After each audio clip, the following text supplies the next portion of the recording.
Hey, what is up, everybody? This is Stevie Breach coming to you here today. It seems the strong rumor of the day is that EC3 is heading to WWE. Today he was spotted at the Performance Center, and people are saying that he might even be making his debut at the Royal Rumble. This is a rumor that's been around for a while. I made a video a few weeks back about Bobby Lashley being a surprise entrant in the Royal Rumble this year.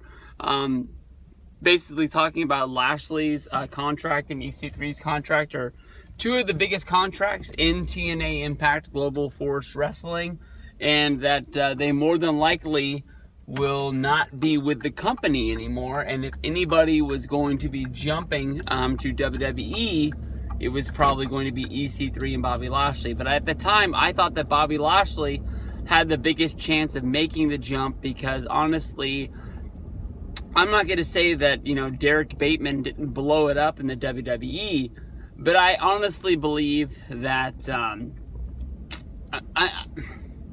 I just don't know what EC3 brings to the table. A little bit of me is hoping that, honestly, hopes that EC3 is making the jump to WWE. I think it would be really cool, especially with the new rules that are in place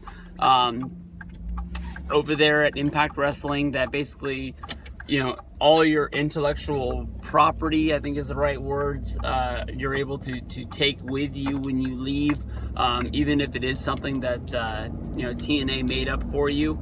That they don't hold the rights to it. They're not looking forward to, stretching out a long court case like they did with the Hardys.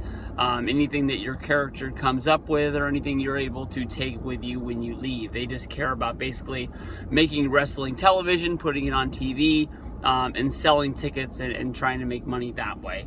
To me, honestly, if EC3 shows up in WWE with that name, it honestly is probably one of the coolest things since the Raw Anonymous General Manager was almost released as being Mick Foley.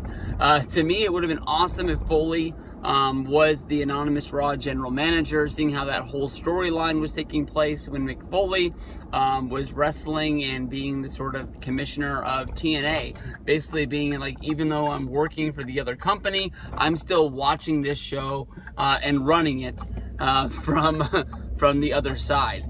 That almost happened.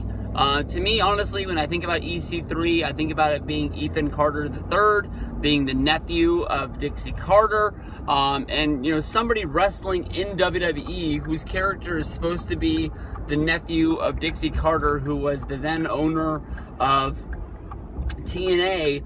I guess they could do it. I mean, Vince brought Eric Bischoff in to run Monday Night Raw, and some people thought that was the way of Vince showing the world that he had won the war against WCW and he had beat the other side so bad that they were coming to work for him now, that he had put the other company out of business.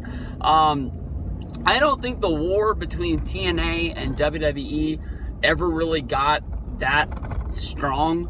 That I would bet you money that there's that story out there that Vince doesn't even know that Luke Gallows was Festus, and he wants to keep it that way. I bet you there's a real strong chance that Vince doesn't even know who EC3 is, or, I bet you he doesn't even know what EC3 stands for.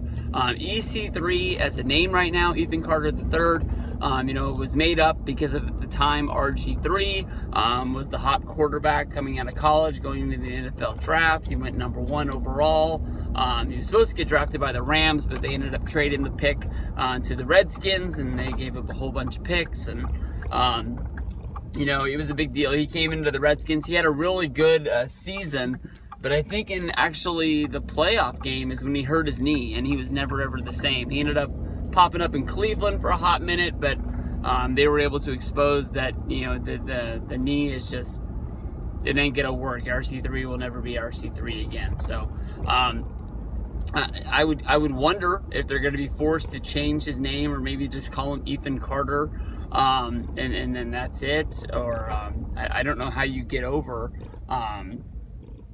you know, all that other stuff at the time. But, you know, I don't really see him going back to wrestling as Derrick Bateman. You know, Derrick Bateman, of course, was the guy that wrestled, I believe, for FCW at the time. And then he popped up on that season of NXT. Probably, I guess that would be like season 3 or season 4. The season that never ended.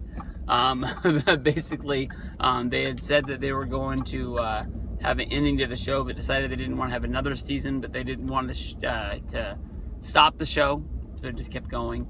I don't know where EC3 fits into WWE. I know that we've seen guys like Rusev, and I know we've seen guys like 10-10-10 show up in the Royal Rumble, and it's not counted as their true debuts in WWE.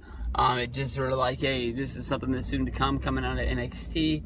But I don't see if EC3 is going to be a part of NXT, that they would have him debut in the Royal Rumble and then go to NXT. So I guess the writing is on the wall. I can't say that this isn't going to happen, but I just don't know what they do with it once he finally is able to show up and actually work there.